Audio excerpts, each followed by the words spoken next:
মোবাইলকে কেন্দ্র করে কত সন্তানেরা মাকে কষ্ট দিয়া কাঁদাইছো, মোবাইলকে কেন্দ্র করে কত সন্তান বাবারে কাঁদাইছো, কত ছাত্র মোবাইলের আপন বানাইয়া শিক্ষকের সাথে বেয়াদবি করেছো রে বাবা। এখনো সময় আছে, তওবা করে নাও। কোন দিন মরণ হবে জানা নাই। কয়েকদিন আগে ফেনীর পার্শ্বে তোমাদের নোয়াখালী বিদেশ থেকে টাকার বস্তা নিয়া গাড়িতে উঠা ইসা বাড়ি যাওয়ার আগে গাড়ি পানির মধ্যে পড়ে গেছে, বাচ্চাও মরে গেল, বিবিরেও হারাইলো, বান্দা বসে বসে কান্নাই করল। এমন একটা দিন নাই গাড়ির নিচে যুবকের লাশ নাই, এমন একটা দিন নাই পানির মধ্যে লাশ দেখি না, এমন একটা দিন নাই ঘুমের বিছানায় লাশ পাওয়া যায় না। আর যত মরণের খবর শুনি বেশিরভাগ যুবক। কয়দিন আর যৌবনের বাহাদুরি করবারে বাবা। আল্লাহর কাছে তওবা করো, জীবনে তো গুনাহ কম করো নাই, এখনো কি ফিরবা না? আল্লাহর কাছে কি ধরা দিবা না? কবরের বিছানায় কি যাবা না? এখনো কি তওবা করবা না রে যুবক বাবা? নিজের দিকে তাকাইয়া দেখো, এই প্যান্ডেলে এমন একজন আল্লাহর বান্দা বুকে হাত রাখিয়া বলতে পারবে কিনা আমার সন্দেহ। একজন বান্দা বলতে পারবে কিনা যে হাফিজ ভাই আমি চরিত্র ভালো, আমার মোবাইলের কারণে চোখ না পাক, জিহ্বা না পাক, অন্তর না পাক, মোবাইলের কারণে চরিত্র দুর্বল। আরে আমি মাওলানা, হ্যাঁ মাওলানা হতে পারি কিন্তু মানুষ হতে পারি নাই। আমি মসজিদের ইমাম হতে পেরেছি, মানুষ হতে পারি নাই। মানুষ যদি জানতো আমি সারা রাত মোবাইল চালাই, আমার বয়ান কেউ শুনতে আসতো না রে বাবা। মানুষ যদি জানতো ইমাম সাহেব হুজুর মোবাইল চালায় সারা রাত, মুসল্লিরা আমার পেছনে নামাজ পড়তো না, দোয়ার জন্য আসতো না। কতটা ভক্তি নিয়ে কত বুড়ারা পানি পরা নেয়, হুজুর একটু পানিতে দম করে, আমার ঘরে অসুস্থ রোগী আপনার দমে সুস্থ হয়ে যাবে, কতটা মোহাব্বত করে। কিন্তু আল্লাহ জানে, ও হাফিজুর রহমান, মানুষ তোরে এত সম্মান করে, এই সম্মান তুই টাকা দিয়ে কামাই করতে পারো নাই। আমি তোরে এত সম্মানের চেয়ার দান করেছি, তোর মা বাবার পেছনে দোয়া, তোর শিক্ষকের দোয়া আছে, তোর পেছনে আলেম ওলামার দোয়া আছে। বল তোর মা বাবা যে তোরে দোয়া কইরা সম্মানের জায়গায় বসাইছে, মা বাবারে কি দিছো, শিক্ষকের কি দিছো, ওলামায়ে কেরামের কি দিছো? আমি আল্লাহ যে তোরে এত নিয়ামত দান করছি, বল আমারে কি দিছো? বরং তোর মাও জানে না, বাবাও জানে না, আলেমরাও জানে না, আমি আল্লাহ জানি তুই সারা রাত ঘরের দরজা লাগায় কি করেছো। আমি আল্লাহ জানি তোরে মানুষ মাওলানা বলে, আমি জানি তোর গুনার কারণে হাতটা না পাক, আমি জানি গুনার কারণে তোর জবানটা না পাক, তোর অন্তর না পাক। যদি তোর মা বাবায় জানতো তুই মোবাইলে গুনাহ দেখো, তোর মা বাবায় ঘর থেকে নামায় দিত। ওরে আলেম ওলামারা যদি জানতো তুই সারা রাত মোবাইলে গুনাহ দেখো, তোরে কেউ চেয়ারে বসতে দিত না। আমি আল্লাহ জানার পরেও কেন তোর সম্মানের চেয়ার থেকে ফালাইয়া দেই নাই? কারণ আমি আল্লাহ বড় আদর করে বানাইছি। আমি আল্লাহ চাই না তুই জাহান্নামের আগুনে জ্বলবি, আমি আল্লাহ চাই তুই তওবার দরজায় আয়। আমি আল্লাহ তোরে ডাকতেছি বান্দা, ওরে তুই শয়তানের ধোকায় গুনাহ করে ফেলেছো, তওবা কর। নিজেরে বড় মনে করিস না, অহংকারী দূর কর, হিংসা দূর কর, হাসাদ দূর কর, রিয়া দূর কর। মাথাটা নত কইরা আমারে ডাক দিয়া বল, মালিক আমার মতো গুনাহগার কেউ নাই, আমার মতো জাহান্নামী কেউ নাই। ও আল্লাহ, গুনার কারণে তুমি বেজার হইও না, গুনার কারণে তুমি সম্মানের জায়গা থেকে ফালাইয়া দিও না। ও আমার যুবক বাবারা, মা বোনেরা, বৃদ্ধ বাবাজিরা, ছাত্র বাবারা, মনেরে বুঝাও কোন দিন কোন কথা বলিয়া মা বাবারে কষ্ট দিয়া কাঁদাইছো, কোন কথা দিয়া শিক্ষকের সাথে বেয়াদবি করেছো রে বাবা। সময় পাইলে গোপনে যাইয়া ক্ষমা চাইও। মা বাবার কলিজায় ব্যথা দিয়া জীবনটা তোমার সফল হবে না রে ছাত্র ভাই। ও সন্তানেরা, শিক্ষকের কষ্ট দিয়া জীবন সফল হবে না। আলেম ওলামারে কষ্ট দিলে তোমার জীবনে সফলতা আসবে না। পায়ে হাত রেখে বলি, তওবা করো। মরিয়া গেল আর নামাজ ছাড়বা না, দাড়ি কাটবা না, বেপরদায় চলবা না। মা বাবার দোয়া, শিক্ষকের দোয়া, উলামায়ে কেরামের দোয়া নিয়া নবীজির সুন্নাত অনুযায়ী জীবনটাকে চালাইবা। আল্লাহর কাছে খাঁটি অন্তরে তওবা করো। আরে কত মানুষ কবরের চিন্তা, গুনার কথা মনে করে মাথা নত করে কান্নার বাহানায় আছে, অথচ তোমার অন্তরে একটু দাগও লাগে না, ধাক্কাও লাগে না। আসলে গুনাহ করতে করতে করতে করতে তোর কলবটা পাথরের চেয়েও নষ্ট হয়ে গেছে, তোর অন্তরটা পাথর থেকেও শক্ত। এই কলবের নরম বানাইতে বুঝি জাহান্নামের আগুন দরকার। ওরে ডানে বামে তাকায় দেখ, তোর মতো কত গুনাহগারের চোখে পানি। তোমার চোখে কেন পানি নাই? গুনার কারণে আল্লাহ বুঝি বেজার হয়ে গেছে। এখনো চেষ্টা করো, কান্নার চেষ্টা করো। কান্নাওয়ালারে পাশে পাইলে হাত বাড়াইয়া দোয়া নাও। ও কান্নাওয়ালা ভাই, আপনার কপাল ভালো, আমার কপাল বড় খারাপ। আপনার চোখে পানি বড় নেয়ামত, আমার চোখে পানি নাই। দুনিয়ার ঘরে আগুন লাগলে পানি ছাড়া ঠান্ডা করা যায় না, জাহান্নামের আগুন চোখের পানি ছাড়া ঠান্ডা হবে না। ও যুবক বাবারা, জীবনে তো গুনাহ কম করলা না, মনের আবেগ মিটাইয়া তো কত গুনাহ করলা। এখনো কি ফিরবা না? এখনো কি তওবা করবা না? আরে হায়াতের বাকি কত বল। কালকে এমন সময়ে তো ঘোষণা হয়ে যাবে তুই দুনিয়ায় নাই। ওরে মা কাঁদবে আর বলবে, আবার কি মা বলিয়া ডাকবে। তোর বাবায় যাবে, ইমাম সাহেব আসেন জানাজা পড়াইয়া দেন। আমার কলিজার সন্তানটা মরিয়া গেছে। কেউ যাবে বাজারে কাফন কেনার জন্য, কেউ যাবে বলবে যা তাড়াতাড়ি বাঁশবাগানে কবর খনন কর। গায়ের জামাটা বেলেট দিয়া কেটে কেটে রেখে দিবে রে বাবা। গোসল করানোর জন্য কেউ গরম পানি করতে যাবে, গোসল করাইয়া কাফনের প্যাকেটে ঢুকাইয়া মসজিদের খাটিয়ে উঠাইয়া যখন জানাজার প্যান্ডেলে নিবে, জানালা দিয়া আম্মু জান কাঁদবে আর বলবে, আমার বাবারে কই দাও, আমার বাবারে শেষবারের মতো একটু দেখাইয়া দাও, আমার বাবার চেহারাটা দেখি, আর জীবনে বুঝি দেখা হবে না। আমারে আম্মু বলিয়া কে ডাকবে? একটু চিন্তা করেন তো, বাংলাদেশের ওলামায়ে কেরামের বৃহৎ এক জনগোষ্ঠী ছাড়া মুফতি আব্দুল মালিক দামাত বারাকাতুহুমকে সবাই চিনতেন না, কারণ সে নিজেকে গোপন রাখতেন, পর্দার আড়ালে রাখতেন। আমরা এই ছবি ল, আমারে ভাইরাল কর, আমার বয়ানটা কাট করে ছেড়ে দাও, লাইভ দাও, মানুষ আমাকে চিনুক, আমি মানুষের কাছে পরিচিত হতে চাই।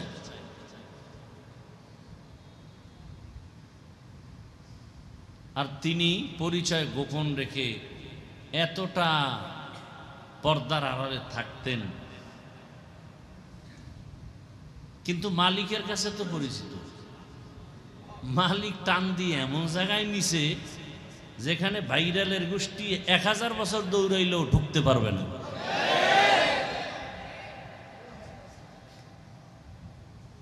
চিন্তা করার বিষয়। কিন্তু বড় বিষয়, একটা বাটন সেট চালায় জরুরতে, একটা বাটন সেট। অনেকে জুতা নিয়ে সমালোচনা করে। সমালোচনা না, তোরে আমি 100 টাকা করে দিব, এই জুতা পইরা চল, দেখি তোর এখলাস কোথায়।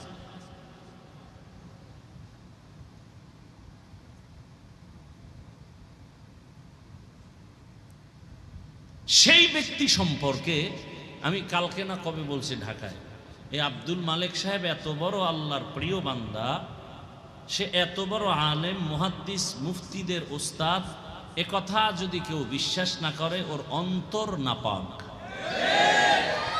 ওর অন্তর খারাপ। কিন্তু রবিউল আউয়ালের মিলাদ নিয়া, ঈদ নিয়া কি বলেছেন এটা নিয়া আউজুবিল্লাহ বলতে গেলে পড়তে পারে না। এ সমস্ত কিছু টুপিওয়ালা এত অশ্রাব্য ভাষায় আক্রমণাত্মক কথা বলেছেন, তাও এই সময়, যে সময় ওলামায়ে কেরাম এক হওয়ার জন্য সবাই কাঁদতেছে, সেই সময় তাহলে ইহুদিকে গালি দিয়া লাভ কি? বিধর্মীকে গালি দিয়া লাভ কি?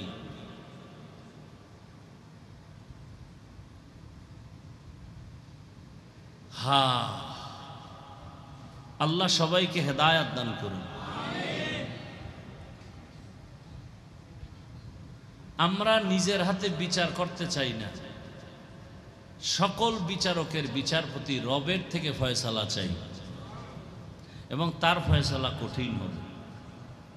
তার ফয়সালা কি হবে? প্রতিরোধ করার ক্ষমতা পৃথিবীতে কারো নাই। আমরা এমন একজনের কাছে বিচার দেই যেখান থেকে বিচারের ফয়সালা চলে আসবে, রায় আসবে, সেখানে আর আপিল করার কোনো সুযোগ নাই। ওলামায়ে কেরামদের সাথে যারা বেয়াদবি করবে, কথার দ্বারা, লেখার দ্বারা, বলার দ্বারা, আল্লাহ ওদের হেদায়াত দান করেন। আল্লাহ তাদের হেদায়াত দান করেন। আল্লাহ তাদের হেদায়াত দান করেন। হেদায়াত যদি না থাকে ধ্বংস করে দেন আল্লাহ, ধ্বংস করে দেন আল্লাহ, ধ্বংস করে দেন আল্লাহ। এতগুলো মানুষের আমিন কবুল হইতো না, আমারটা হবে না তো এই মসজিদে বহু আল্লাহর বান্দার আমিন কবুল হবে। হেদায়েত চাইছি না, ওটা নষ্ট হয়ে যাক, ও উম্মতের জন্য একটা ক্যান্সার।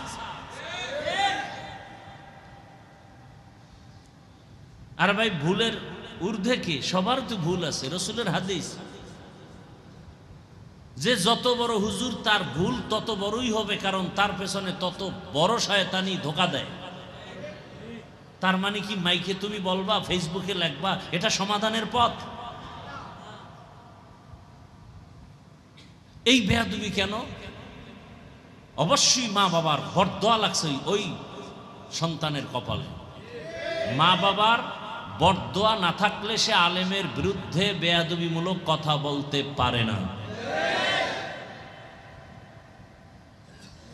আবারও দোয়া করি আল্লাহ হেদায়াত দান করেন, আল্লাহ আমাকেও হেদায়াত দান করেন। কোরআনে হাকিমের এক আয়াত, রসুলের একটি হাদিস পড়েছে, তরজমাটা বলি, এরপরে আপনাদের ধৈর্যের উপরে দু চারটি কথা, ধৈর্য হারায়া যাওয়ার আগেই দোয়া করে ফেলবো ইনশাআল্লাহ। আল্লাহ বলেন, মা আতাকুমুর রাসূলু ফাখুযুহু ওয়া মা নাহাকুম আনহু ফান্তাহু। হে রাসূল, আপনি আমার বাণী উম্মতকে বলে দেন। মূলত আমি বলতেছি, ও দুনিয়ার মানুষ, আমার রাসূল তোমাদের কাছে যা নিয়ে আসছেন তা আঁকড়াইয়া ধরো, যা থেকে নিষেধ করেছেন তার থেকে নিজেকে বাঁচায় রাখো। নবীজি বলেন, লা ইউমিনু আহাদুকুম হাত্তা ইয়াকুনা হাওয়াহু তাবআন লিমা জিতু বি। তোমরা পরিপূর্ণ মুমিন হতে পারবে না যতক্ষণ পর্যন্ত তোমাদের মন, তোমাদের তন, তোমাদের নফস, তোমাদের প্রবৃত্তি রসুল যা নিয়ে আসছেন তার উপরে ভালোবাসায় আঁকড়ায় ধরতে না পারবা। তোমার নিজের মনের থেকে তোমার নফসানিয়াতকে জলাঞ্জলি দিয়া তোমার জীবনের আপন থাকবে রসুল যা নিয়ে আসছেন এটার উপরে। এবার প্রশ্ন, রসুল কি নিয়ে আসছেন? আল্লাহ তার জবাব আর এক আয়াতে, তর্জমা শেষ, এবার ব্যাখ্যা করতেছি কিছু। কি নিয়ে আসছেন আল্লাহ আর এক আয়াতে বলতেছেন, লাকাদ কানা লাকুম ফি রাসূলিল্লাহি উসওয়াতুন হাসানাহ, অবশ্যই মুমিন তোমাদের জন্য রসুলের মধ্যে রয়েছে উত্তম আদর্শ। রহমতের নবী উত্তম আদর্শ নিয়ে জমিনে পদার্পণ করেছেন। কেমন এক জায়গার মধ্যে, জায়গাটা বড় পাক কিন্তু জায়গার মানুষগুলো বড় চরিত্রহীন, লম্পট। কোথায় কোথায়? জায়গা পাক না? ইন্না আউওয়ালা বাইতুন উযিআ লিন-নাস লাল্লাযী বিবাক্কাতা মুবারাকান ওয়া হুদা মুবারাকান ওয়া হুদাল লিল আলামিন।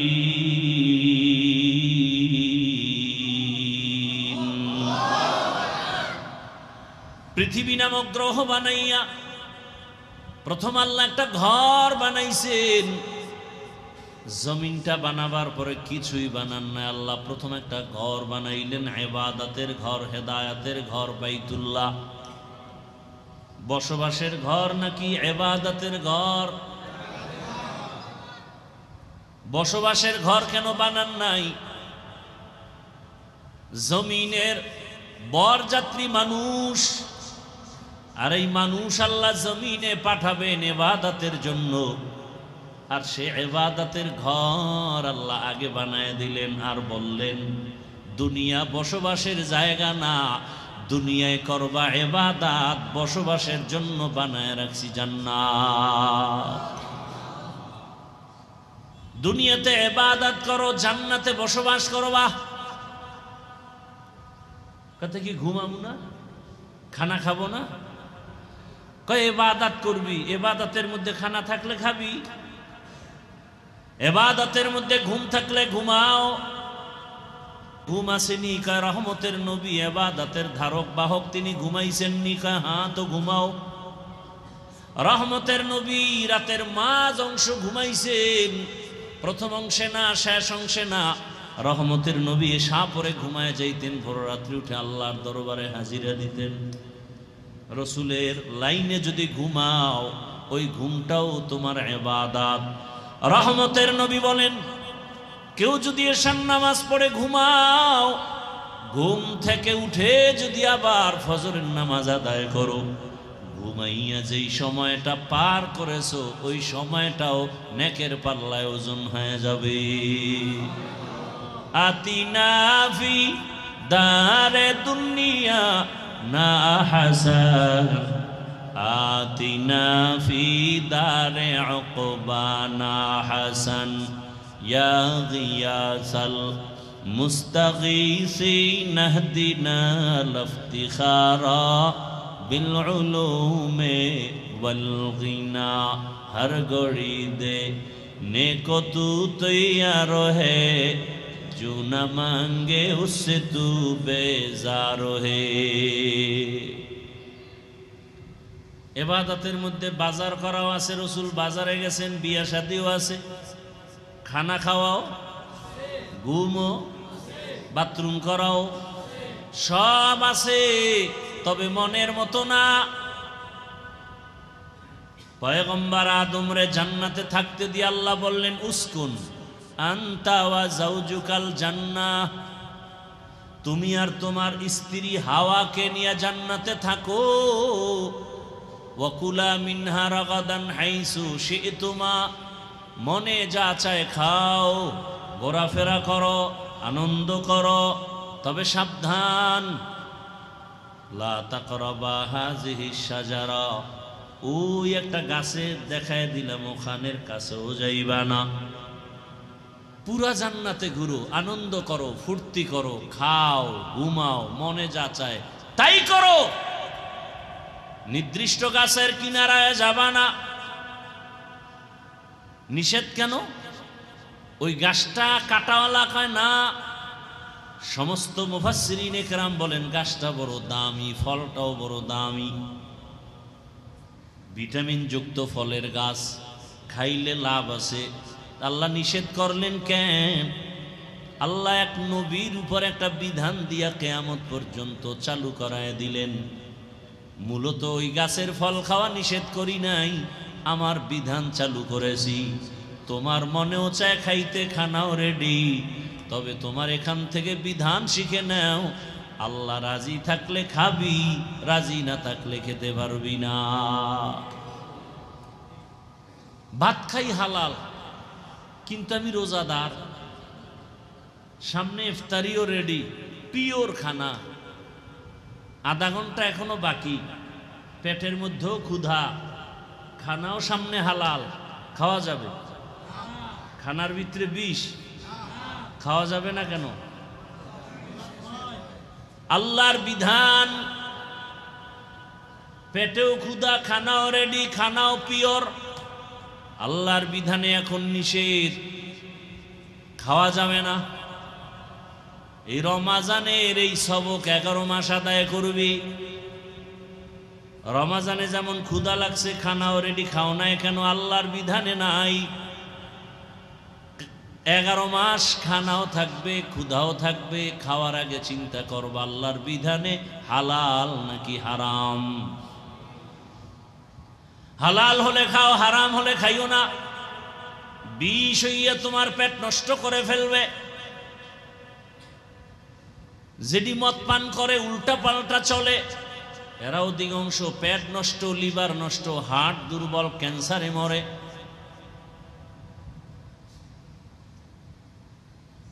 এজন্য আল্লাহ পাক বিধান কায়েম করলেন।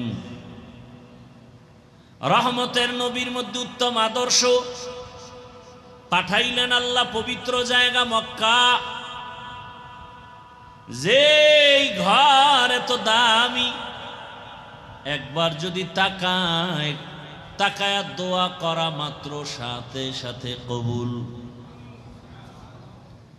এমন একটা জায়গা বাইতুল্লাহ, যেই এরিয়ার মধ্যে কেউ ঢুকিয়া যদি একবার বলে আল্লাহ, 1,00,000 বার আল্লাহ বলার সওয়াব পেয়ে যাবে।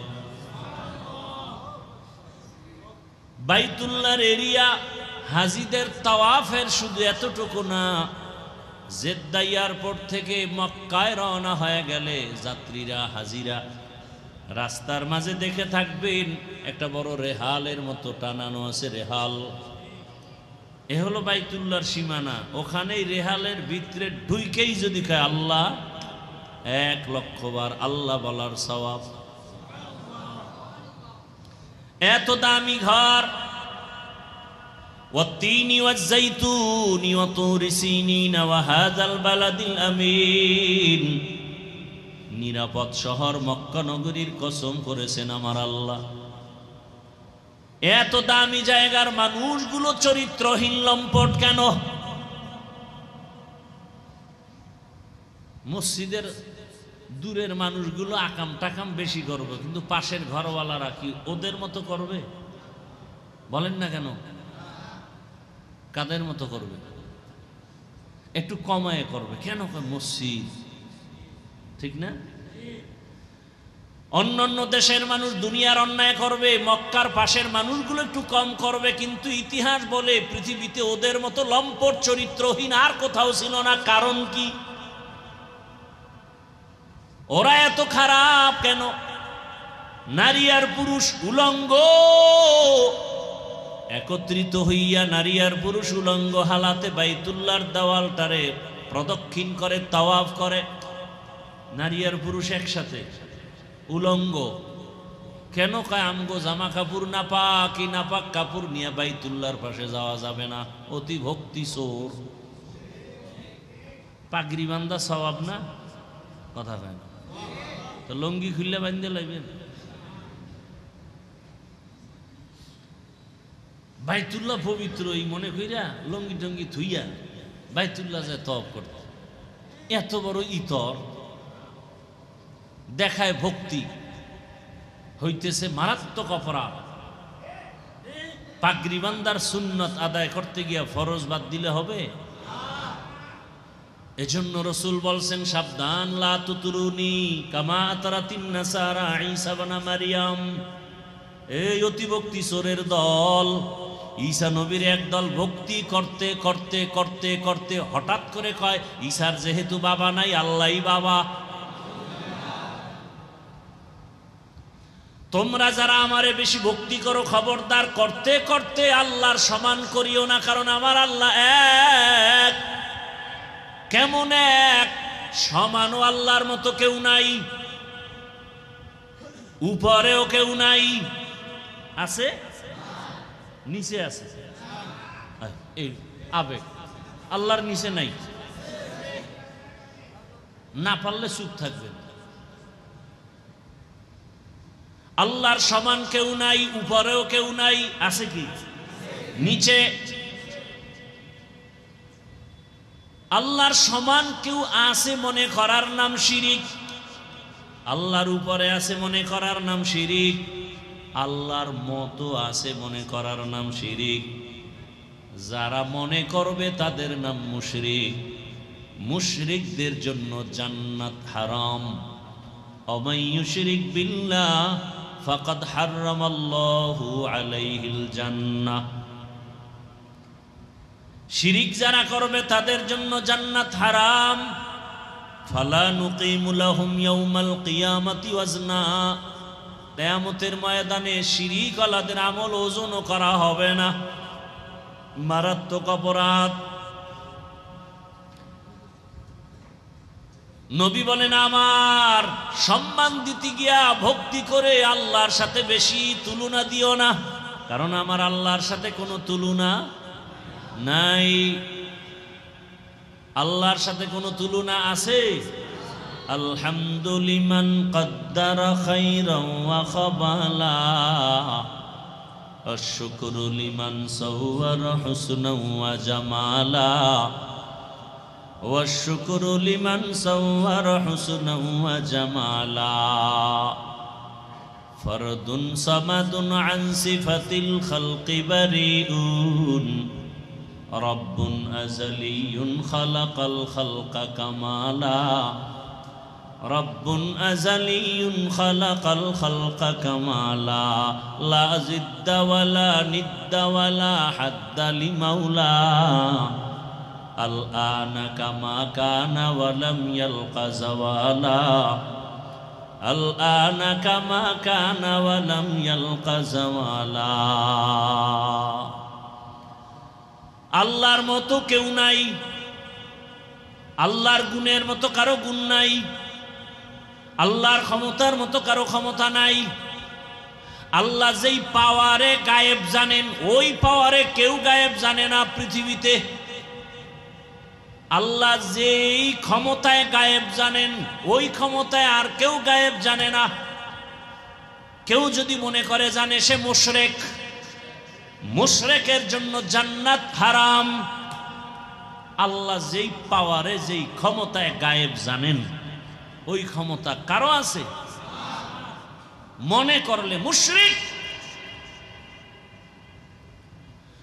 ভাইরা আমার, মক্কার মানুষ কতটা চরিত্রহীন। কোন পশু জবে দিয়া রক্তটা বাইতুল্লাহর দেওয়ালে মাখে বরকত। আল্লাহ বলেন অতি ভক্তি দেখাবি না, লাইয়ানালাল্লাহা লুহুমুহা ওয়ালা দিমাউহা ওয়ালাকিন ইয়ানালুহুত তাকওয়া মিনকুম। তোমার রক্ত গোশত আমার কাছে দাম নাই, দাম তোমার অন্তরের তাকওয়া। তুমি দাও কেন, পশু জবে কেন করো? তোমার অন্তরের কি হালাত আমি তোমার অন্তর দেখা বিচার করি। দুনিয়াওয়ালারা উপরের জাহিরি হালাত দেখে বিচার করে, আর আমি ভেতরেরটা দেখা বিচার করি। ক্বালা রাসূলুল্লাহি সাল্লাল্লাহু আলাইহি ওয়া আলিহি ওয়াসাল্লাম, ইন্নাল্লাহা লা ইয়ানজুরু ইলা সুওয়ারিকুম ওয়া আমওয়ালিকুম ওয়ালাকিন ইয়ানজুরু ইলা কুলুবিকুম ওয়া আমালিকুম। আল্লাহ তাআলা উপরের হালাত দেখে বিচার করেন না। এ কারণেই তো পয়গম্বরের একজন সাহাবী আবু হুরায়রা রাদিয়াল্লাহু আনহু বিবরণ দিচ্ছেন, কিয়ামতের ময়দানে সবার আগে 3 ব্যক্তি জাহান্নামে যাবে। সবার আগে জাহান্নামে 3 জন ব্যক্তি যাবে। কেমন 3 ব্যক্তি? যাদেরকে দেখিয়া দুনিয়ার বিবেকওয়ালারা বলবে এরা বিনা হিসাবে জান্নাতি। দুনিয়ার বিবেকবানরা বলবে এরা জান্নাতি বিনা হিসাবে, কিন্তু রসুল বলেন জাহান্নামে যাবে এরা সবার আগে। এর মধ্যে প্রথম ব্যক্তি হলো ইসলামের পতাকা উড্ডীন করনেওয়ালা যোদ্ধা, যুদ্ধের ময়দানে গলা কাটা শহীদ। কিয়ামতের ময়দানে আল্লাহ ডাকবেন আর বলবেন এর শিকল লাগায় জাহান্নামে নিয়ে যাও। দ্বিতীয় হবে আলেম, এই মাওলানা ডাকবে আয়, ফেরেশতা জাহান্নামের শিকল লাগায় জাহান্নামে নাও। তৃতীয় ব্যক্তি হবে মাদ্রাসা মসজিদে দান করনেওয়ালা দানবীরে ডাকবে, টাকাওয়ালা এদিকে। অনেক কথা হবে, মাঝখানে বলার সময় নেই। আল্লাহ বলবে ফেরেশতা এই নাফরমানের শিকল লাগায় জাহান্নামে নাও। কারণের মধ্যে আমি তো মানুষ জানে উপরেরটা, আমি তো ভিতরের খবর জানি। মাওলানা না বললে মেজাজ গরম হয়ে যাইত, পোস্টারের নাম বড় করে না দিলে মেজাজ গরম, আল্লামা না লেখলে দাওয়াত আর হয় না।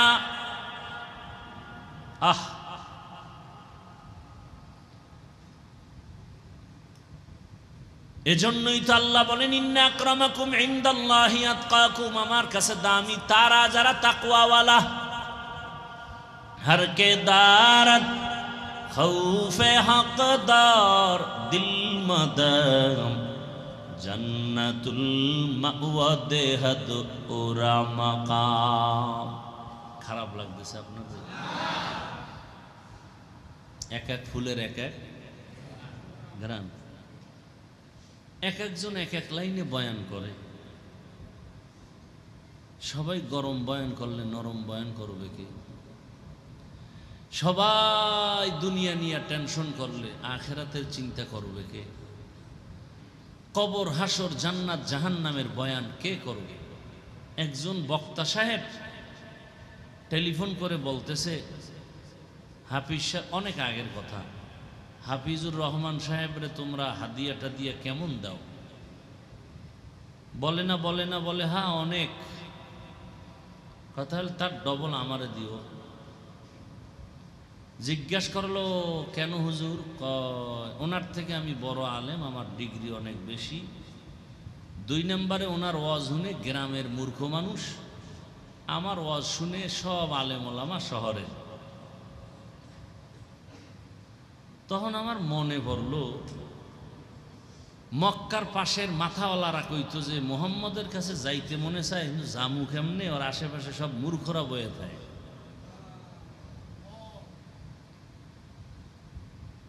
অথচ রহমতের নবী বলেন কিয়ামতের ময়দানে আমি মুহাম্মদ কি চাই? ও দয়ার মালিক,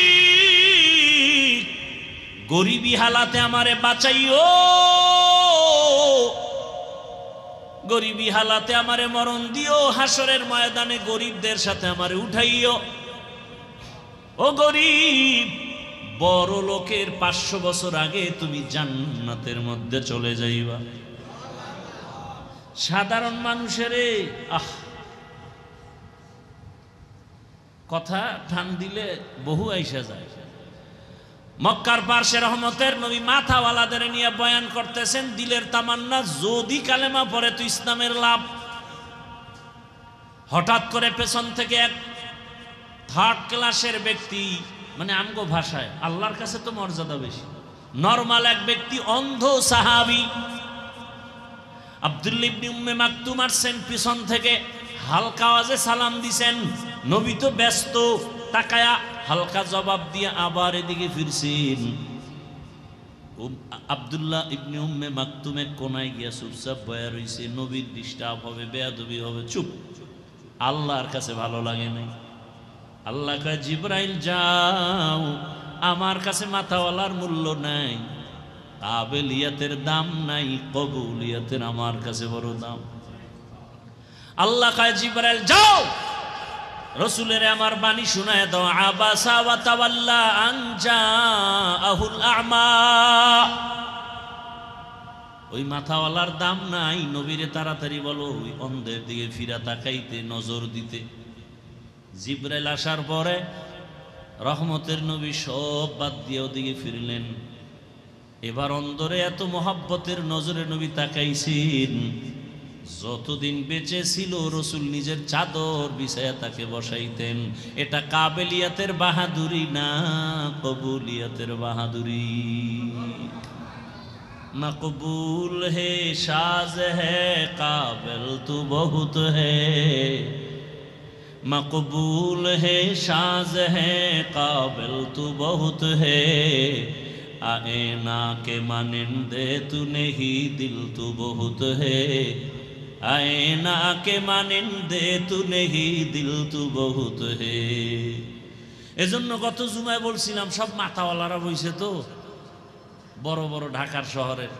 কইছিলাম শিক্ষাগত যোগ্যতার কোনো দাম নাই, অভিজ্ঞতার দাম বেশি। ড্রাইভারি করে অভিজ্ঞতা আছে, কিন্তু লেখাপড়ার সার্টিফিকেট নাই, যোগ্যতা নাই, কলম ভাঙ্গে দস্তখত দিতে পারে না। কিন্তু গাড়ির মালিক তো জগৎ বিখ্যাত ডক্টরেট ডিগ্রিওয়ালা, যোগ্যতার অভাব নাই, ইঞ্জিনিয়ার, ডক্টর, প্রফেসর, আরো কত কিছু। সিটের মধ্যে বসে আছে, রাস্তার মাঝখানে হাই রোডে গিয়া গাড়ি বন্ধ হয়ে গেছে।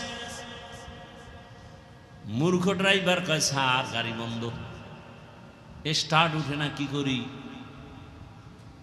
যোগ্য ব্যক্তি বলতেছে আরে কি করা যায়, চেষ্টা করো না স্যার, আপনি না ইঞ্জিনিয়ার, হ্যাঁ হ্যাঁ তাড়াতাড়ি ইঞ্জিনটা একটু দেখেন। না না এই বিষয়ে আমি অভিজ্ঞতা নেই। কথা হলে কি করা? একটা পথ আছে, 1 কিলোমিটার পরেই একটা হসপিটাল আছে, গাড়ি ঠিক করার গ্যারেজ। আপনি ড্রাইভিং সিটে বসেন, এবার এটার ধরে রাখবেন স্টার্টিং, আমি পিছন থেকে ধাক্কায় ধাক্কায় 1 কিলোমিটার নিয়ে যাই। সম্ভব না, শেষে রাস্তা তুই আর নিচে পড়মু, নাইলে ওদিক দিয়ে গাড়ি আইলে আগে আমি মরমু, তুই তো দৌড় দিবি, দরকার নাই, তুই সামনে এব, মরলে তুই আগে মর, তোর মাইয়া বলো আমি দেখ, আমি ঠেলি। এবার মূর্খ ড্রাইভারের বসাইয়া যোগ্যতাওয়ালা পিছন দিয়ে ধাক্কাইতেছে গাড়ি। এই যোগ্যতা দিয়ে কি হইল? এর সে তো এই ড্রাইভারের দাম অনেক বেশি। কয় স্যার হসপিটালে যে ডাক্তাররা বইয়া ইঞ্জিনটা দেখবে, ওরা আমার চেয়েও কাঠমূর্খ, কিন্তু অভিজ্ঞতা আপনার থেকে অনেক উপরে। কোন যোগ্যতার দাম নাই, অভিজ্ঞতার অনেক দাম। এই জন্য চাকরিতে নিলে লেখে আপনি এই পাশ সেই পাশ, এর লগে আগে কি লাগবে? অভিজ্ঞতা লাগবে। কাবিলিয়াতের দাম নাই, কবুলিয়াতের দাম। আরে সার্টিফিকেট নিয়ে ঘুরতেছে, চাকরি নাই, সুদের টাকা দেয়, ঘুষ দিবে, হয় না। কিন্তু যারা দস্তখত দিতে পারে না, তারাও খাইয়া লইয়া কোন রকম চলতেছে, কোনো টেনশন নাই। কবুলিয়ত বড় দামি এক সম্পদ। কাবিলিয়াতের দাম নাই, কবুলিয়তের দাম। আর কাবিলিয়ত, কবুলিয়ত, কাবিলিয়ত লাগে দুনিয়ার জন্য, কবুলিয়ত লাগে আল্লাহর জন্য।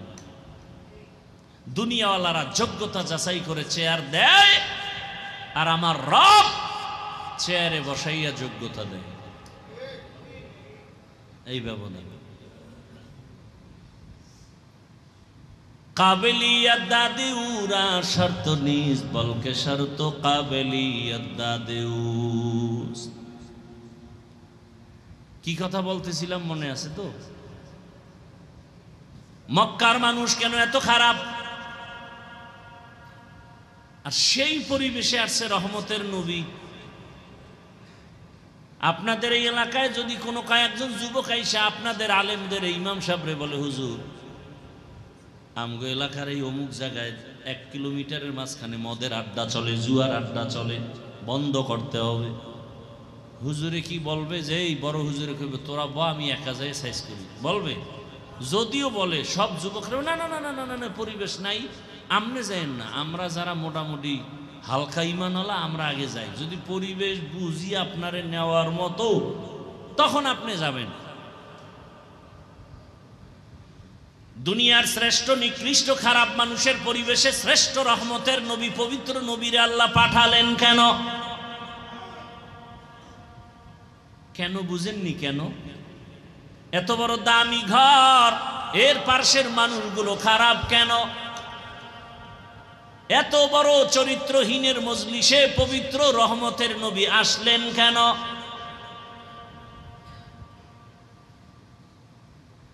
আসা মাত্রই পরিবর্তন, জুলুম বন্ধ হয়ে গেল।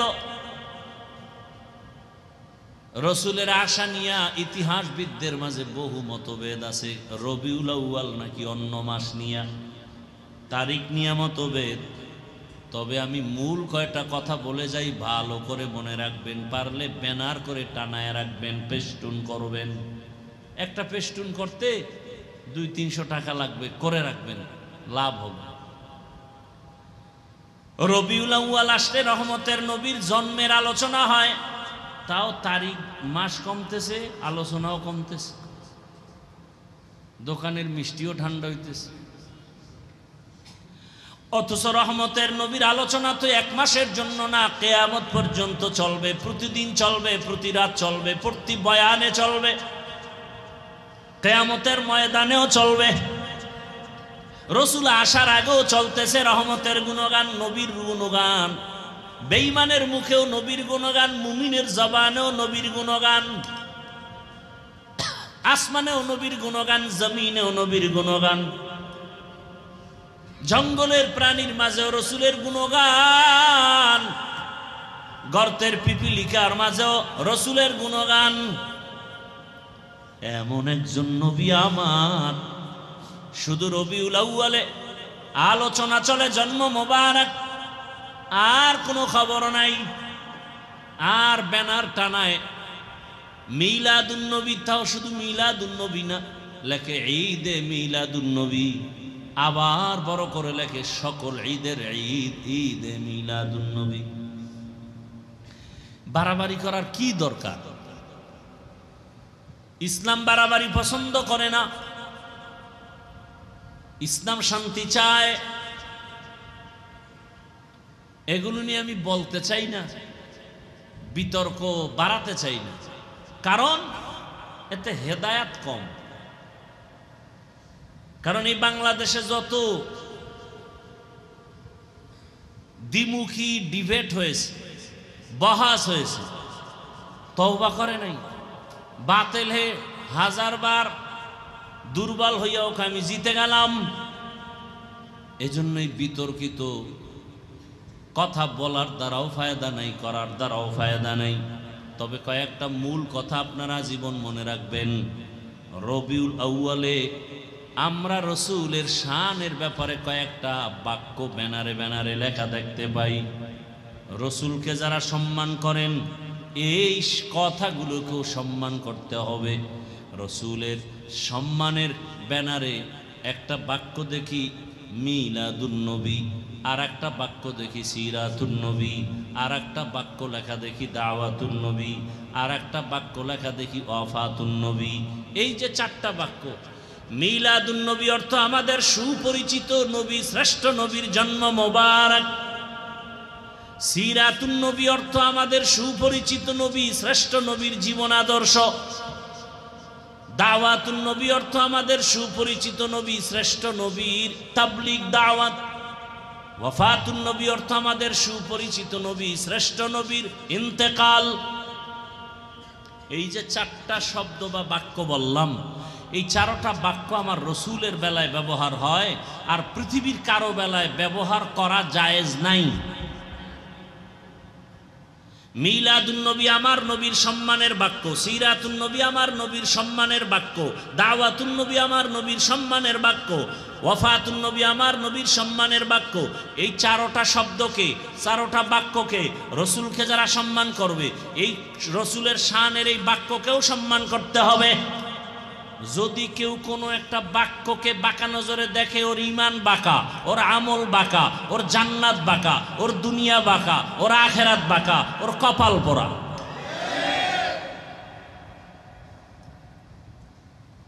ভক্ত হও, অন্ধ হইও না, এটা ইসলামে নিষেধ। ভক্ত হও, অন্ধ ভক্ত হইও না। আমি আমার পীরের ভক্ত কতক্ষণ, পীর আমার রসুলের আদর্শ মতো চলবে যতক্ষণ। আমি আমার ওস্তাদের ভক্ত কতক্ষণ, আমার ওস্তাদ আমার রসুলের আদর্শ মতো চলবে যতক্ষণ। আমি আমার ইমামের ভক্ত থাকবো কতক্ষণ, আমার ইমাম আমার রসুলের আদর্শ মেনে চলবে যতক্ষণ। সহজ কথা।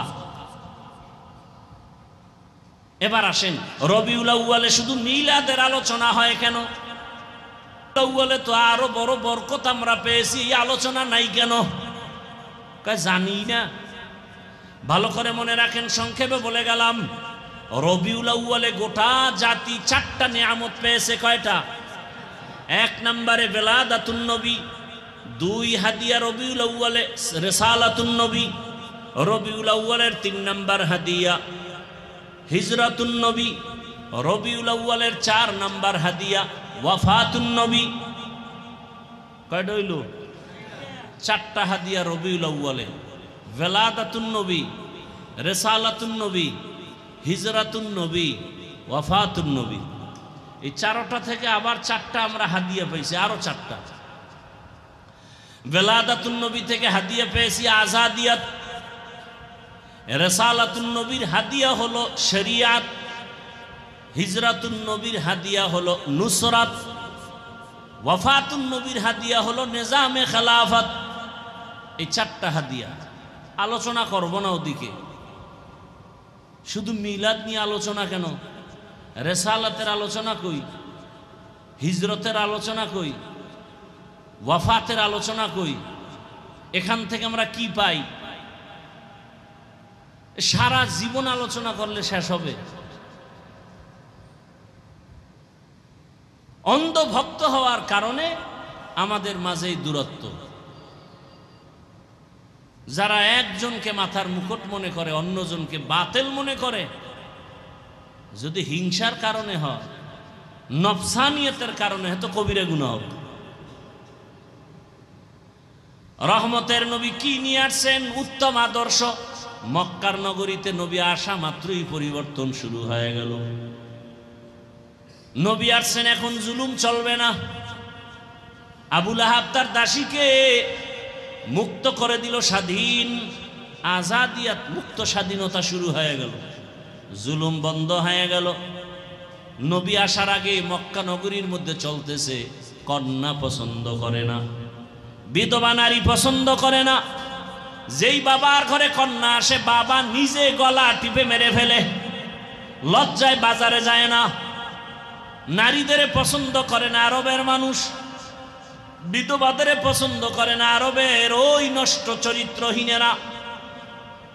রহমতের নবী আসছেন, এখন তো এই জুলুম চলতে দেয়া যায় না। এখন তো নবী যখন আসছেন তখন তো অন্য অন্য মায়ের গর্ভেও বাচ্চা ছিল না? ছিল। মেয়ে আসলেই তো বাবায় মেরে ফেলবে। রসুল আসছেন আর কন্যা হত্যা হবে, এটা ইতিহাসের কলঙ্কের দাগ পড়ে যাবে। আল্লাহ কুদরতি ভাবে সব মায়ের বাচ্চাগুলো গর্ভের মধ্যে ছেলে বানায় দিয়েছে। কাদেরে কুদরতু দারি বরকামাল, আনতা রব্বি আনতা হাসবি জুল জালাল, তুহি কাদের জলিলুল্লাহ জাহাদার, বহর হালে তুহি মেরা নিগাহদার। কন্যা হত্যা বন্ধ হয়ে গেল। বিধবা নারী সমাজের বোঝা। রহমতের নবী কেমন এক আদর্শের নবী আমার। সব নবী রাসূলদের মধ্যে আমার নবী আলাদা। আল্লাহ যেমন এক, মাখলুকাতের মধ্যে আমার রাসূল তেমন এক। আল্লাহ খালেক হিসাবে এক, যার তুলনা নাই। আমার রাসূল মাখলুকাতের মধ্যে এক, এমন দামি যার কোনো তুলনা নাই। আল্লাহ খালেক এমন দামি, যার জীবনে মিথ্যা নাই। মাখলুকাতের মধ্যে রাসূল এমন দামি, যার জীবনে কোনো মিথ্যা নাই। আছে? আমার আল্লাহ খালেক হিসাবে এতটাই শ্রেষ্ঠ,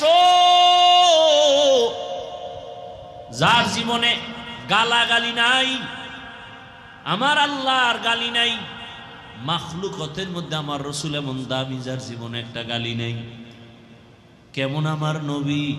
আল্লাহ তো তার স্পেশাল করে বানাইছেন। তার মেধাটাও তো সারা দুনিয়ার থেকে আলাদা। সেই নবীর 25 বছরের যৌবন শক্তিটা কেমন!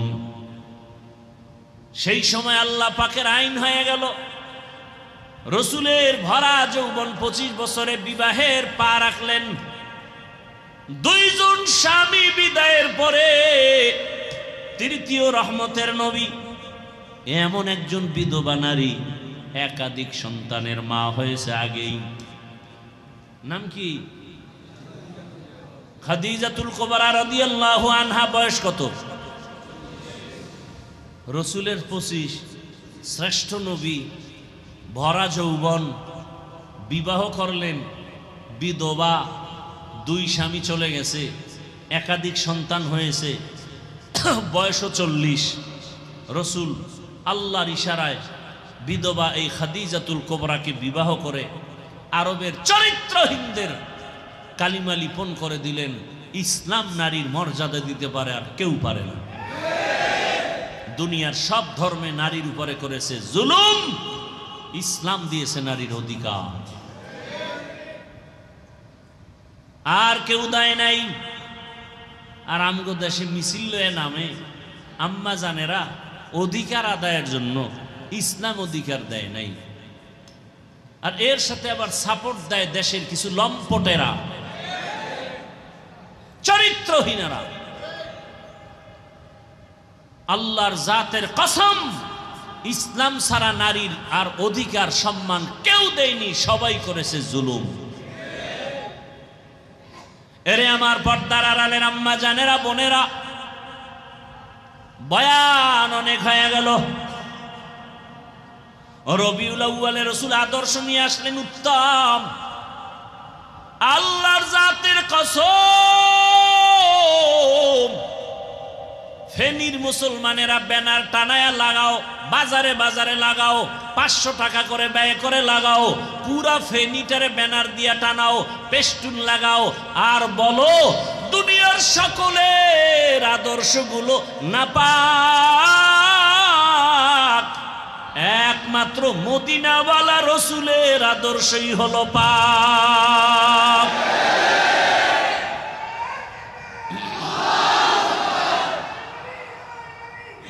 ভাইরা আমার, ভাই সময় কম।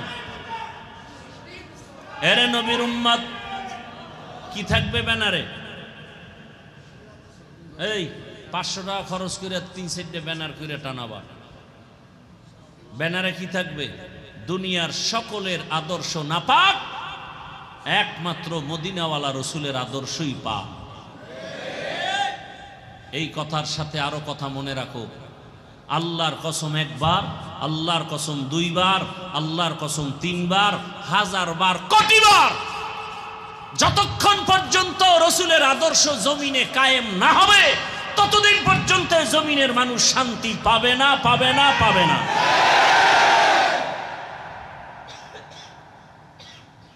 এখন তো লাশ পাও, এমন গজবের দিন আসবে লাশও পাবা না। রাসূলের আদর্শ ছাড়া ঘরে শান্তি আসবে না। রাসূলের আদর্শ ছাড়া মা বাবা সন্তানের মাঝে শান্তি আসবে না, পরিবারে আসবে না, সমাজে আসবে না, রাষ্ট্রে আসবে না। কসম আল্লাহ, আসে নাই। কি হয়েছে? আওয়ামী লীগ গেছে, শান্তি, আন্দোলন চলতেছে, তো কি স্বাধীন করলা? আন্দোলন চলতেছে, মানুষ মরতেছে, লাশ পাওয়া যাইতেছে, কি আন্দোলন করলা? কি স্বাধীন করলা? সুদ চলতেছে, ঘুষ চলতেছে, নারীরা আন্দোলন করতেছে, আমেরিকা এসে বসতেছে, নারীরা তাদের অধিকার আদায়ের আন্দোলনে নামতেছে, নারী কমিশন গঠন হচ্ছে। কি হলো? ইসলাম ছাড়া, রসুলের আদর্শ ছাড়া এ জমিনে কিয়ামতের আগ মুহূর্ত পর্যন্ত কেউ শান্তি দিতে পারবে না। আরে ভাই, আমি শান্তিতে থাকলে না তোমার শান্তি দিয়ে দেবো? শান্তিতে আছে কে? যত বড় ভিআইপি তত বড় সুদখোর, যত বড় ভিআইপি তত বড় নেশাখোর। আর শান্তি ঠিক আছে? এ মদ পান করে ল্যাংড হয়ে বউরে মা কয়, তো শান্তি দিবে কিভাবে বলো? কোন দিকে দৌড়াচ্ছ? পায়খানা তো কম খাইলে না, আর কত খাবা? আর কত? আব্রাহাম লিঙ্কনের আদর্শ, মাও সেতুনের আদর্শ, লেনিনের আদর্শ, কালমার্সের আদর্শ, দুনিয়ার সব আদর্শ না পাক। যদি কেউ প্রমাণ দিতে পারো পাক, আল্লাহর কসম, মসজিদ সাক্ষী, আমি রসুলেরটা বাদ দিয়ে টাপটা নিব। একজনের দলিল প্রমাণ দিয়ে আমাকে বুঝাও যে হুজুর, হাফিজ ভাই, নবীজির আদর্শ থেকে জিয়াউর রহমান সাহেবের আদর্শ আরো ভালো, নবীজির আদর্শ থেকে শেখ মুজিবুর রহমান সাহেবের আদর্শ আরো ভালো। যদি প্রমাণ দিতে পারো, আমি নবীরটা বাদ দিয়ে সেটা নিব। পারবা? কলিজা আছে? না পারলে ব্যানার বানাও, লেখো দুনিয়ার সবার আদর্শ না পাক, রসুলের আদর্শ পাক।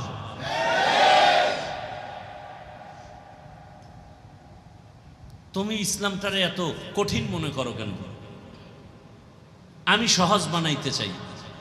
এই যে এতক্ষণ চিল্লাইতেছি, একবারও কিন্তু বলি না এই যুবকেরা আমার মতো টুপিওয়ালা হও, স্কুল কলেজ বাদ দিয়া মাদ্রাসায় যাও। বলছি? একবারও বলি না তাবলিগে যাও, পীরের কাছে যাও। বরং আমি তোমাদের শেষ কথাটা বলে যাই, ভালো করে মনে রাখবা যুবক বাবারা, স্কুল ছাড়বা না, কলেজ ছাড়বা না, চাকরি ছাড়বা না, ব্যবসা ছাড়বা না। দোয়া করে যাই, দোয়া। ও যুবক বাবা, তুমি লেখাপড়া করে ডাক্তার হও, ইঞ্জিনিয়ার হও, প্রফেসর হও, এসপি হও, ডিসি হও, ওসি হও, এমপি মন্ত্রী হও, তবে আমার অনুরোধ তুমি বেয়াদব হইবা না। বেয়াদব যদি হও তো মরার আগে জীবন ধ্বংস হয়ে যাবে, মরবি না, কিন্তু বিছানায় পড়ে পঙ্গু হয়ে যাবি, ধুকে ধুকে মরবি। এখন বলতে পারো হাফিজ ভাই, ডাক্তার হব, ইঞ্জিনিয়ার হব, বেয়াদব হব না, কথার ব্যাখ্যা কি? ব্যাখ্যা হলো 3 জায়গায় বেয়াদবি করবা না, খোদার কসম করলেই মরার আগে গজব নেমে আসবে। 1 নাম্বার জায়গা মা বাবা, বেয়াদবি করলেই জীবন ধ্বংস। 2য় জায়গা শিক্ষক, শিক্ষকের সাথে যদি বেয়াদবি করো আর বরদোয়া তোর কপালে লেগে যায়, লেখাপড়ার জিন্দেগি বরবাদ। 3 নাম্বার জায়গা উলামায়ে কেরাম, মুরব্বী, এদের সাথে যদি বরদোয়া নিয়ে বেয়াদবি করে ফেলো, চরিত্রের জগৎ থেকে তোমার ধ্বংস নেমে আসবে। ডাক্তার হইয়াও শান্তি পাবি না, তাসলিমার ইতিহাস তোর দ্বারা রচিত হবে পুনরায়। আর যদি আদব, মা বাবার দোয়া, শিক্ষকের দোয়া, ওলামায়ে কেরামের দোয়া নিয়ে আগাও, ডাক্তার হলেও জীবন সফল, ইঞ্জিনিয়ার হলেও জীবন সফল। মানুষ তোমাকে মাথায় নিয়ে সম্মান করবে, মরে গেলেও দিল খুলে দোয়া করবে। অতএব তুমি ডাক্তার হও, বেয়াদব হইও না, ইঞ্জিনিয়ার হও, বেয়াদব হইও না, প্রফেসর হও, বেয়াদব হইও না, মা বাবার সাথে বেয়াদবি করবা না, শিক্ষকের সাথে বেয়াদবি করবা না, ওলামায়ে কেরামের সাথে ইশারা ইঙ্গিতে, কাছে দূরে, প্রত্যক্ষ পরোক্ষভাবে বেয়াদবি করবা না। তাহলে জীবন শেষ। কোনো ডিগ্রি মিগ্রি কামে লাগবে না, কোনো কাজে লাগবে না। চোখের সামনে অনেক কিছু দেখতেছো, বুঝো না কেন? এখনো সময় আছে, তওবা করো, আল্লাহর কাছে বলো, আল্লাহ আমি আদবওয়ালা ডাক্তার হতে চাই, ইঞ্জিনিয়ার হতে চাই, বেয়াদব যেন না হই। লিকুল্লি শাইইন জিনাতুন ফিল ওয়ারা ওয়া জিনাতুল মারই তামামুল আদাবি। আদবওয়ালা জিন্দেগির বড় মূল্য। তুমি চাকরি করো, ব্যবসা করো, ওখানে থেকে জান্নাতের পথটা ওপেন করে নাও। অনেকে চিন্তায় পড়েছে, ও যুবক বাবারা, এগুলো কেমনে সম্ভব? সব ওয়াজ বাদ, এখন যে কথাটা বলবে এটা তোমার জীবনের বড় ওয়াজ। আল্লাহ বিবেক দিছে, বিবেকটাকে জিজ্ঞাসা করো রে যুবক বাবা। তোমার মতো যুবক জীবনে আলিফ বাতাও শিখে নাই, স্কুল কলেজে জেনারেল লাইনে পড়িয়া 5 ওয়াক্ত নামাজ পড়ে, বলো আছে না নাই? তোমার কপালে কার বরদোয়া লাগছে, তুমি কেন পারো না? তোমার মতো যুবক জেনারেল লাইনে পড়ুয়া, র্যাব, আর্মি, পুলিশ, বিডিআরের চাকরি করে, 5 ওয়াক্ত নামাজি নাই, তুমি কেন পারো না? তোমার কপালে কার বরদোয়া লাগছে বলো? তোমার মতো যুবক চাকরি করে, ব্যবসা করে, ওসি, ডিসি, এসপি, এমপি, মন্ত্রী, 5 ওয়াক্ত নামাজ পড়ে, রাস্তায় গাড়ি চালায়, যুবক নামাজ ছাড়ে না, বলো তুমি কেন পারো না? তোমার মতো জেনারেল লাইনের যুবক আর্মি লাইনে কিছুই জানে না, নদীর মধ্যে মাছ ধরে, কৃষি কাজ করে, শ্রমিকের কাজ করে, নামাজ পড়ে, তুমি কেন পারো না? বুঝ হয়ে গেছে তোমার উপরে, কে না জানি বেজার হয়ে গেছে, কার জানি অভিশাপ লাগছে তোমার কপালে। ঢাকা কলেজে গিয়ে দেখো তোমার মতো ছেলে ক্লাস করে, মাথায় পাগড়ি লাগানো। মিথ্যা বলতেছি? যাও দেখো, কোনো ওয়াজের দরকার নেই, কথাটা বিবেকরে জিজ্ঞাসা করো যে ওরা পারলে আমি পারি না কেন? আমি তো হুজুর হইতে বলি নাই। তোমার বিবেক যদি তোমাকে ধাওয়া করে, ওই লাইনে তুমি চলে যাও। ও পর্দার আড়ালের আম্মা জানেরা, আপনার মতো কত মা এই এলাকায় এখনো আছে, নামাজ ছাড়ে না, বেপর্দায় চলে না, মোবাইলে সময় নষ্ট করে না, স্বামীর মাল খেয়ানত করে না। এরে আম্মা জানেরা, আপনার মতো এমন মা এলাকায় আছে, আপনি কেন পারেন না? কয়দিন মনের চাহিদা পূরণ করে গুনাহ করবেন? পারছেন কি স্বামীর দোয়া নিতে? পারলেন কি একটা ভালো সন্তানের মা হইতে? মইরা গেলে তো এলাকার সব মহিলারা হাতে তালি দিয়ে বলবে একটা বিপদ গেছে, কারণ আপনার চরিত্র খারাপ, ব্যবহার খারাপ, স্বামীর সাথেও ব্যবহার ভালো না, সন্তানের কাছেও ভালো না। এরে আম্মা জান, আমি আবারও বলে গেলাম, আল্লাহর কাছে মনে মনে তওবা করেন, নিজেও স্বামীর মাল খেয়ানত করবেন না, মোবাইলে সময় নষ্ট করবেন না, নামাজ ছাড়বেন না, সন্তানটাকে ডাক্তার, ইঞ্জিনিয়ার বানাবেন, আদর্শওয়ালা, বেয়াদব যেন না হয়। এমন একটা জীবন যদি নিয়ে কবরে যেতে পারেন, সন্তানের দোয়ার কারণে আপনিও দোয়া পাবেন। সন্তান ডাক্তার হইয়া কোরআন তেলাওয়াত করবে, দোয়া করবে, নামাজও পড়বে। এখনো সময় আছে, তওবা করেন, আর বেপরদায় চলবেন না, স্বামীর মাল খেয়ানত করবেন না। প্রত্যেকটা মা যদি চিন্তা করে স্বামী মরে গেলে স্বামীর সম্পদ আমার, তাহলে ওই মা কোনোদিন স্বামীর মাল নষ্ট করত না। প্রত্যেকটা যুবক ছেলে যদি চিন্তা করত বাবায় মরে গেলে বাবার সম্পদ আমার, তাহলে কোনো সন্তান বাবার টাকা পয়সা চুরি করে গুনার কাজে ব্যয় করতে পারত না। কত যুবক বাবার টাকা, মায়ের টাকা চুরি করে গুনার কাজে ব্যয় করে। সারা রাত মোবাইল, জেনা চলে ঘরে ঘরে, জেনা, চোখের জেনা, হাতের জেনা, অন্তরের জেনা। জীবনে সফলতার জন্য 2 পুঁজি লাগবে। কয় পুঁজি? 2 পুঁজি। একটা হলো সুন্দর চরিত্র, আর একটা হলো সুস্থতা। সুস্থতা না থাকলে চরিত্র ভালো, অসুস্থ কাজ হবে না। সুস্থ চরিত্র খারাপ, তোমার কেউ দাম দিবে না।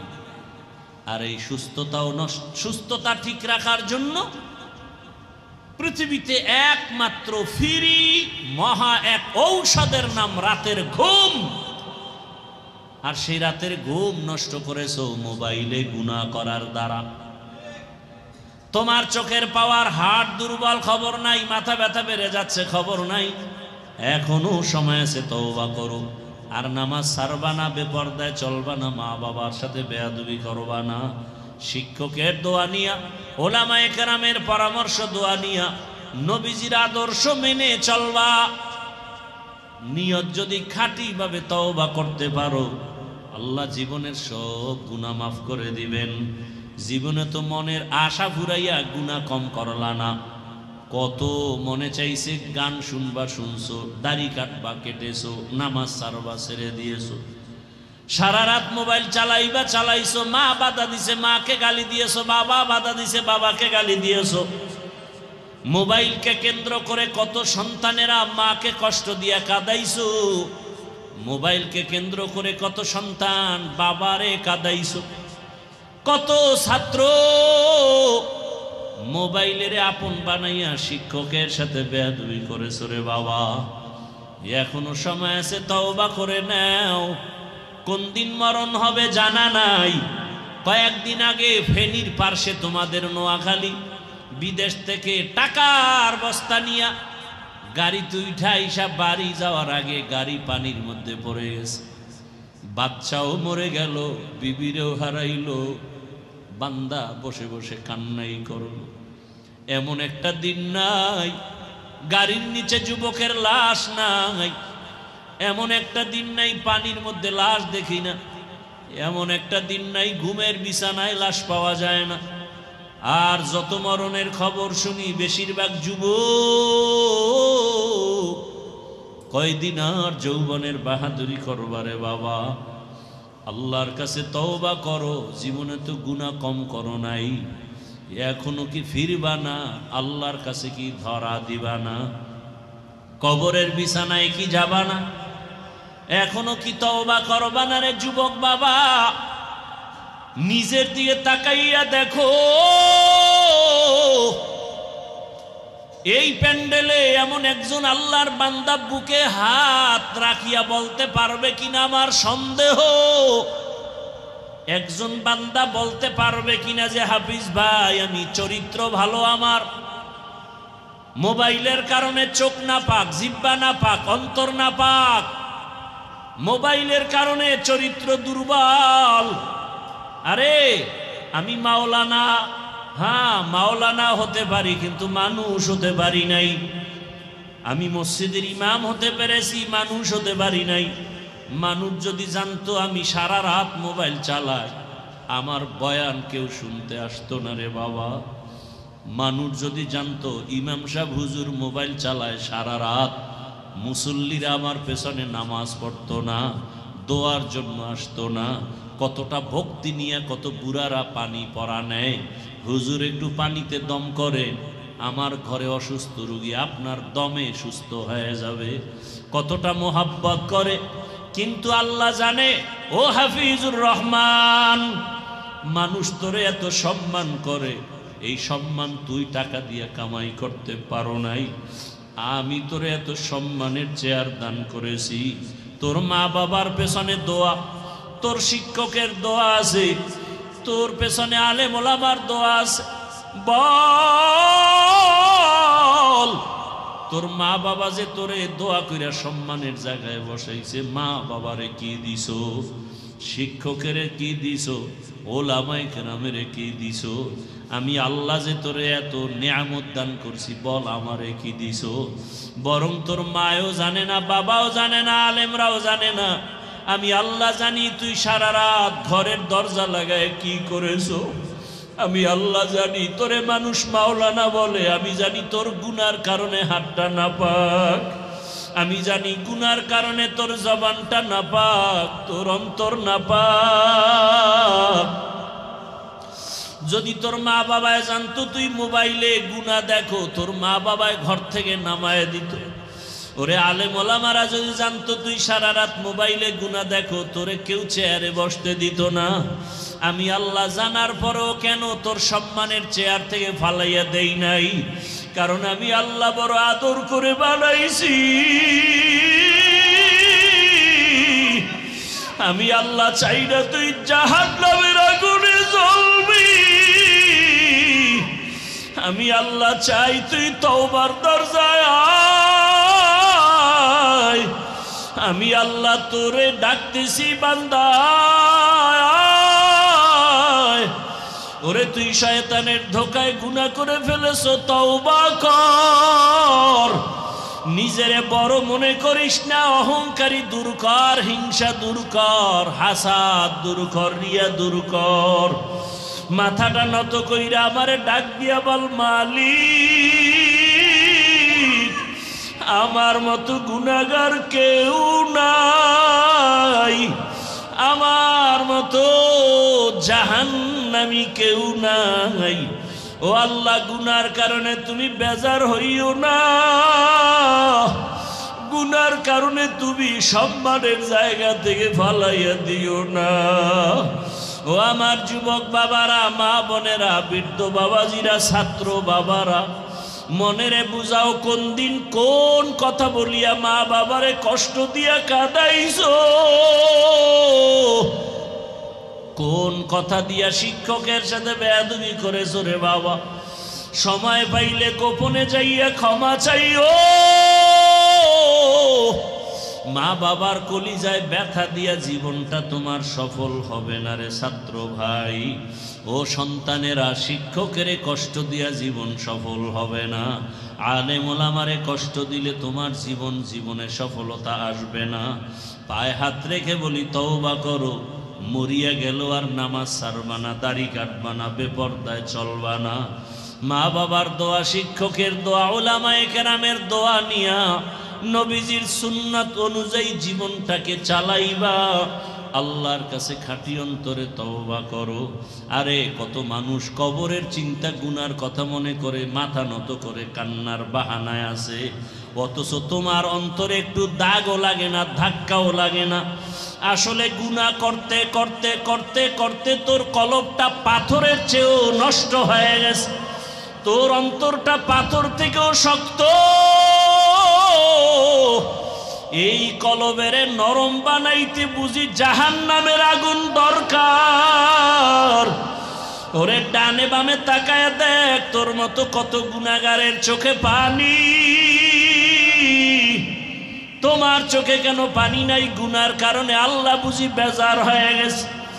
এখনো চেষ্টা করো, কান্নার চেষ্টা করো। কান্নাওয়ালারে পাশে পাইলে হাত বাড়াইয়া দোয়া নাও। ও কান্নাওয়ালা ভাই, আপনার কপাল ভালো, আমার কপাল বড় খারাপ। আপনার চোখে পানি বড় নেয়ামত, আমার চোখে পানি নাই। দুনিয়ার ঘরে আগুন লাগলে পানি ছাড়া ঠান্ডা করা যায় না, জাহান্নামের আগুন চোখের পানি ছাড়া ঠান্ডা হবে না। ও যুবক বাবারা, জীবনে তো গুনাহ কম করলা না, মনের আবেগ মিটাইয়া তো কত গুনাহ করলা। এখনো কি ফিরবা না? এখনো কি তওবা করবা না? আরে হায়াতের বাকি কত বল। কালকে এমন সময়ে তো ঘোষণা হয়ে যাবে তুই দুনিয়ায় নাই। ওরে মা কাঁদবে আর বলবে, আবার কি মা বলিয়া ডাকবে।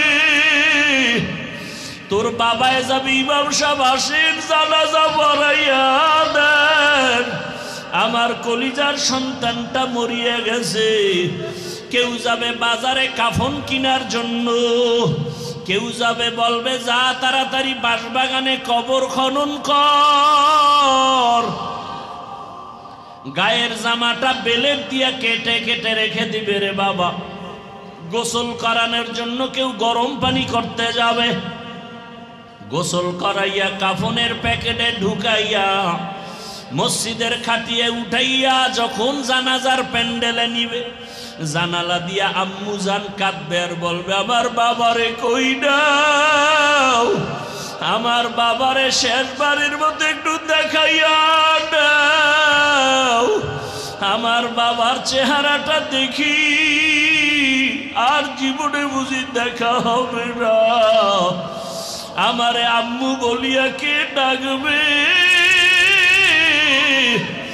ও যুবক, পাও দুইটা ধরিয়াও বলি, মায়ের কাঁদাইস না রে যুবক, বাবারে কষ্ট দিস না, শিক্ষকের কাঁদাইস না রে যুবক।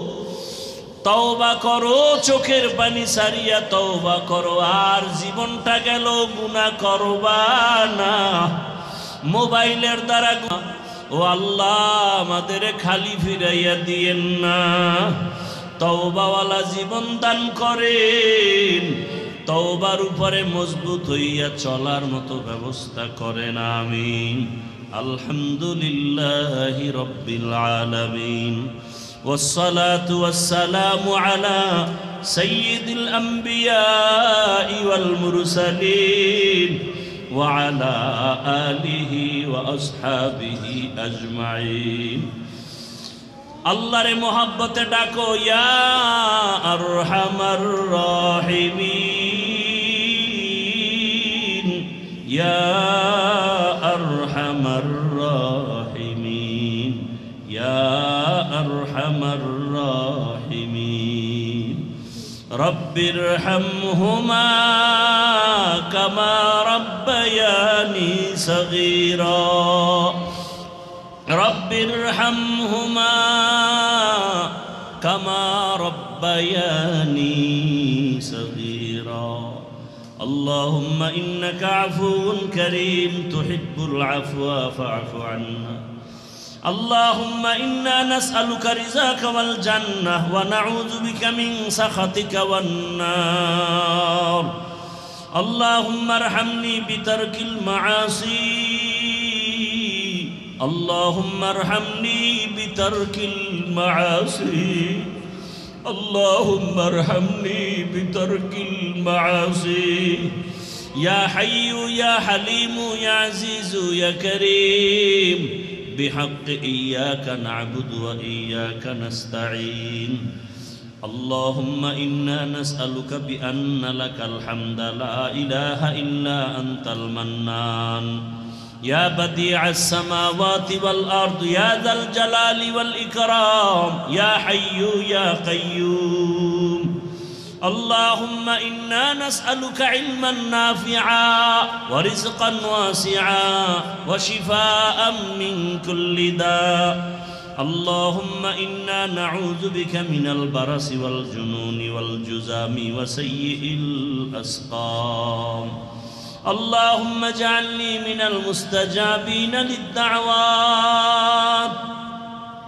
اللهم اكفيناهم بما شئت اللهم إنا نجعلك في نحورهم ونعوذ بك من شرورهم إنا كفيناك المستهزئين سيهزم الجمع ويولون الدبر يا الله المستعان يا الله المستعان يا رب اغفر لي وديار مالك ওলামায়ে কেরাম মুরব্বী হাজী সাহেব যুবক ছাত্র পর্দার আড়ালের মা বোনেরা ব্যবসায়ী চাকরিজীবীরা হাত তুলেছেন আয় আল্লাহ একদিকে প্রচন্ড তুফান বৃষ্টির মাঝে আবার গরমের মধ্যে আপনার বান্দারা এখানে আপনার মহব্বতে আসছে ও আল্লাহ গুনার কারণে বিদায় করে দিয়েন না আমরা গুনার কথা স্মরণ করে লজ্জিত হইয়া তওবার দরজায় আসছি আর গুনাহ করব না আর গুনাহ করব না রে আল্লাহ আর দাড়ি কাটবো না আর বেপরদায় চলবো না আর নামাজ ছাড়বো না রে আল্লাহ আর মা বাবারে কষ্ট দিব না রে মালিক আর শিক্ষকের সাথে বেয়াদবি করব না ওলামায়ে কেরামের বিরোধিতা করে গুনাহগার